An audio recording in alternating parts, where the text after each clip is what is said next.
Russia Ukraine యుద్ధం ముదురుతున్న నేపథ్యంలో రష్యాకు ఉత్తర కొరియా నుంచి తిరుగులేని సపోర్ట్ లభిస్తుంది. రష్యాకు బేషరతు మద్దతు తెలుపుతున్నట్లుగా ఉత్తర కొరియా ప్రకటించింది. తాజాగా ఉక్రెయిన్ డ్రోన్ దాడులను తీవ్రంగా ఖండించింది నార్త్ కొరియా. నార్త్ కొరియా అధ్యక్షుడు కిమ్ ఈ దాడులను ఖండించాడు. ఇక రష్యా భద్రతా అధికారి సెర్గీతో కిమ్ చర్చలు జరిపారు. రష్యాకు బేషరతుగా మద్దతు ఇస్తున్నట్లుగా కూడా కిమ్ ప్రకటించారు. కిమ్ ఎంట్రీతో ఉక్రెయిన్పై మరింతగా దాడులు పెరిగే అవకాశం కనిపిస్తుంది. ఇప్పటికే రష్యా సేనలతో కలిసి యుద్ధం చేస్తోంది. నార్త్ కొరియాకు అత్యాధునిక ఆయుధాలను టెక్నాలజీని కూడా రష్యా అందిస్తున్న పరిస్థితి. ప్రతిగా యుద్ధంలో రష్యాకు కిమ్ సహకరిస్తున్నారు. గత ఏడాది దాదాపు 2024లో 11,000 మంది సైనికులను ఉక్రెయిన్ రష్యా వార్లో ఉత్తర కొరియా రష్యాకు మద్దతుగా పంపించింది. ఈ ఏడాది జనవరిలో కూడా దాదాపు మరొక 3,000 మంది సైనికులను పంపించింది.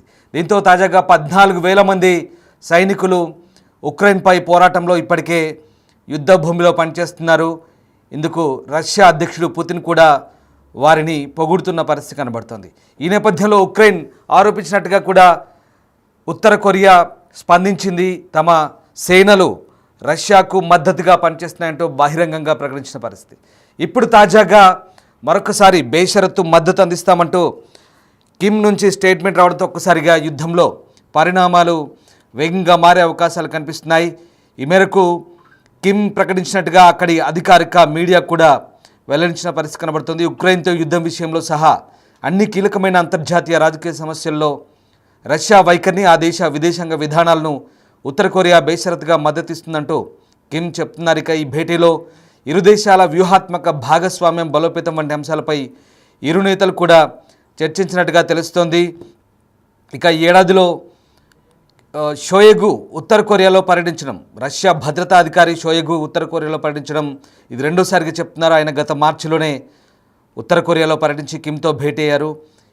అప్పుడు కూడా రష్యా తన సార్వభౌమాధికారం, ప్రాంతీయ సమగ్రతను కాపాడుకుని చేస్తున్నటువంటి పోరాటంలో ఎల్లప్పుడూ అండగా ఉంటామంటూ కిమ్ స్పష్టం చేశారు.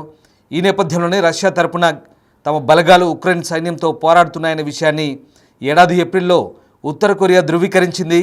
దీనికి కొన్ని రోజుల ముందే రష్యా కూడా ఈ విషయాన్ని వెల్లడించింది. రష్యా ఉత్తర కొరియాల మధ్య జరిగిన పరస్పర రక్షణ ఒప్పందంలో భాగంగా ఈ చర్యలు తీసుకుంటున్నట్లుగా చెప్తోంది. ఇక ఎంతమంది సైన్యం ఉన్నారనే విషయం మాత్రం అప్పట్లో బయట పెట్టలేదు. కానీ క్లియర్గా 14,000 మంది సైన్యం రష్యాకు మద్దతుగా పనిచేస్తున్నట్టుగా అర్థమైంది.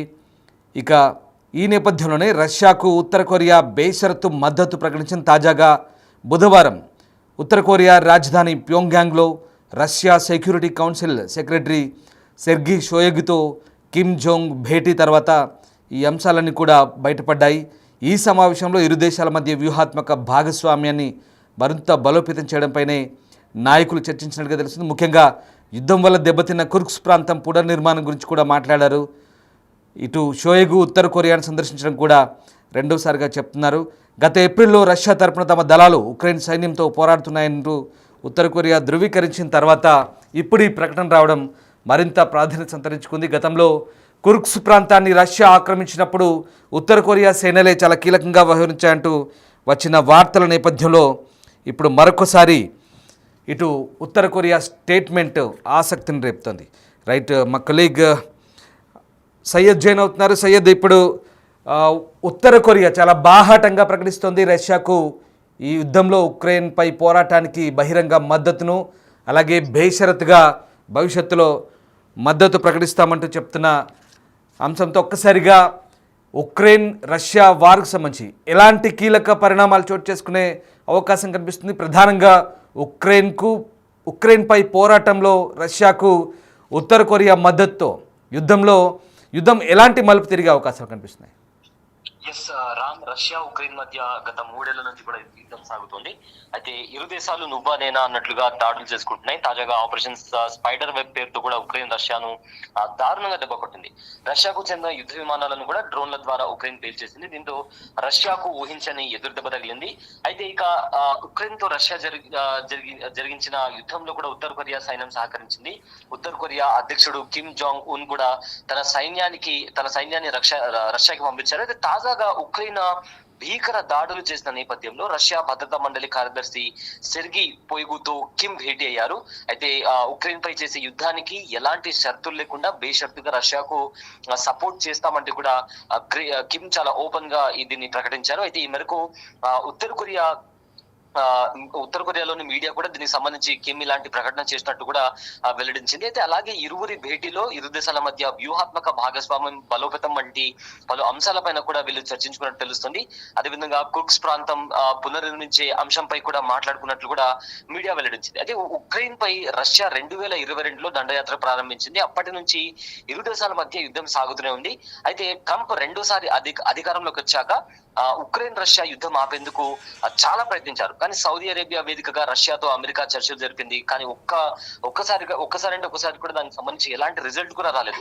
తాజాగా ఇస్తాంబుల్ వేదికగా మరోసారి చర్చ జరగాల్సి ఉండగా ఉక్రెయిన్ ఊహించని రీతిలో రష్యా వైమానిక స్థావరాలపై డ్రోన్లతో దాడి చేసింది. దీంతో రష్యా బాంబర్లు నాశనమయ్యాయి. దీనిపై ప్రతీకారం తీసుకునేందుకు కూడా రష్యా సిద్ధమవుతున్నట్టు సమాచారం. అయితే ఇప్పటికే కిమ్ మాత్రం తాము ఎలాంటి షరతులు లేకుండా బేషరతుగా కంపల్సరీ రష్యాకు తమ మద్దతు ఉంటుంది. ఇప్పటికే తమ సైన్యం రష్యాలో ఆల్రెడీ ఉంటూ ఉక్రెయిన్ కి అగేన్స్ట్ గా ఫైట్ చేస్తుందని చెప్పారు. అండ్ ఇప్పుడైతే ఓపెన్ గా ఖచ్చితంగా ఎలాంటి ఏ నేపథ్యంలో అయినా ప్రపంచవ్యాప్తంగా కూడా రష్యా తీసుకునే ఏ స్టెప్ కైనా తాము మద్దతుగా నిలుస్తామని కూడా నార్త్ కొరియా చెప్పడం జరిగింది. రామ్.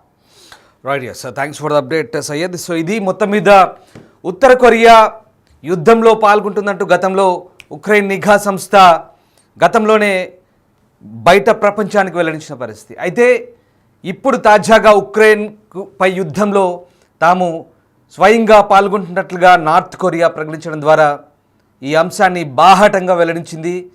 అయితే ఇప్పుడు రష్యా ఉత్తర కొరియా బంధం ఉక్రెయిన్పై యుద్ధం విషయంలో ఏ రకంగా ముందుకు వెళ్ళగలుగుతుందనేది మాత్రం ఆసక్తి రేపుతున్న పరిస్థితి కనబడుతుంది. ప్రధానంగా రష్యాకు మద్దతు తెలుపుతున్నామంటూ బాహటంగా ఉత్తర కొరియా ప్రకటించడం ద్వారా అటు ఉక్రెయిన్ ఆగ్రహాన్ని చవిచూస్తున్నప్పటికీ నార్త్ కొరియా విషయంలో ఎలాంటి ఆంక్షలు కానీ మిగతా ఎలాంటి చర్యలు కానీ ఇటు పశ్చిమ దేశాలు కానీ మిగతా అమెరికాతో సహా ఎలాంటి దేశాలు కానీ ఇప్పటివరకు ఈ అంశంపై స్పందించని పరిస్థితి కనబడలేదు. ముఖ్యంగా ఉత్తర కొరియా నియంతగా చెప్పుకునే కిమ్ ఇప్పటివరకు తన మనసుకు తోచిన పని చేస్తుంటాడంటూ వస్తున్న వార్తల నేపథ్యంలో ఇటు రష్యాకు బాహటంగా మద్దతు ప్రకటించడం, అలాగే ప్రతిగా రష్యా అత్యాధునిక టెక్నాలజీని ఉత్తర కొరియాకు అందించడం ద్వారా ఈ రెండు దేశాల దోస్తీ ఇప్పుడు ఎంత మేరకు పనిచేస్తుందని మాత్రం ఈ బంధం ఎక్కడికి దారితీస్తుంది. ముఖ్యంగా ఉత్తర కొరియా రష్యా ఇద్దరు స్నేహాస్తం అందిస్తున్న వేళ ఇప్పుడు ఉక్రెయిన్పై ఏ రకంగా పై చేయి సాధిస్తాయనేది మాత్రం ఆసక్తికరంగా మారుతోంది. సో మొత్తం మీద దాదాపు ఇప్పటికే 14,000 మంది ఉత్తర కొరియా సైనికులు రష్యాలో పనిచేసినట్టుగా అటు ఉక్రెయిన్ కూడా వెల్లడించిన పరిస్థితి. కొంతమంది నార్త్ కొరియా సైనికులు కూడా తాము సజీవంగా పట్టుకున్నట్టుగా ఉత్తర కొరియా ప్రకటించింది. చాలామందిని చంపివేసినట్టు కూడా ఉక్రెయిన్ ఇప్పటికే వెల్లడించిన పరిస్థితి కనబడుతుంది. అయితే తాజాగా కుర్స్క్ ప్రాంతంలో ఉక్రెయిన్లోని కుర్స్క్ ప్రాంతాన్ని స్వాధీనం చేసుకోవడంలో ఉత్తర కొరియా సైనికులు చాలా కీలకంగా వ్యవహరించినట్టుగా తెలుస్తోంది. ఇప్పుడు కుర్స్క్ పునర్నిర్మాణానికి సంబంధించి కూడా ఉత్తర కొరియా సైనికులు మరింత తోడ్పాటు అందిస్తారంటూ ఆ దేశం కూడా చెప్తోంది. సో మొత్తం మీద రష్యా నార్త్ కొరియా బంధం ఏ రకమైనటువంటి పరిస్థితులకు దారితీస్తుంది మీరు కూడా కామెంట్ రూపంలో తెలియజేయండి. ముఖ్యంగా ఉక్రెయిన్పై యుద్ధం విషయంలో రష్యాకు ఉత్తర కొరియా సహకరించడం సరైనదేనా, మీ అభిప్రాయం ఏంటో కామెంట్ రూపంలో తెలియజేయండి. మొత్తం మీద ఈ రెండు దేశాలు కూడా బాహటంగా సైనిక సహకారం అందించుకుంటామంటూ ప్రకటన చేస్తున్న నేపథ్యంలో ఇటు రష్యా కూడా ఉత్తర కొరియాకు సైనిక సహకారం అందిస్తున్న నేపథ్యంలో ఈ పరస్పరం టెక్నాలజీని అందిపుచ్చుకుంటూ అలాగే సైనిక సహకారాన్ని అందించుకుంటూ మరింత బలాన్ని పుంజుకుంటున్న వేళ మరి అటు ఉక్రెయిన్కు కొన్ని యూరోపియన్ యూనియన్ దేశాలు అలాగే అమెరికాతో సహా నాటో దేశాలు వెనుక నుంచి యుద్ధాన్ని నడిపిస్తున్న ఈ సందర్భంలో ఈ రెండు దేశాల కలయిక ఇప్పుడు యుద్ధంలో ఎలాంటి పరిస్థితులకు దారితీస్తుందనేది మాత్రం ఉత్కంఠగా మారుతోంది.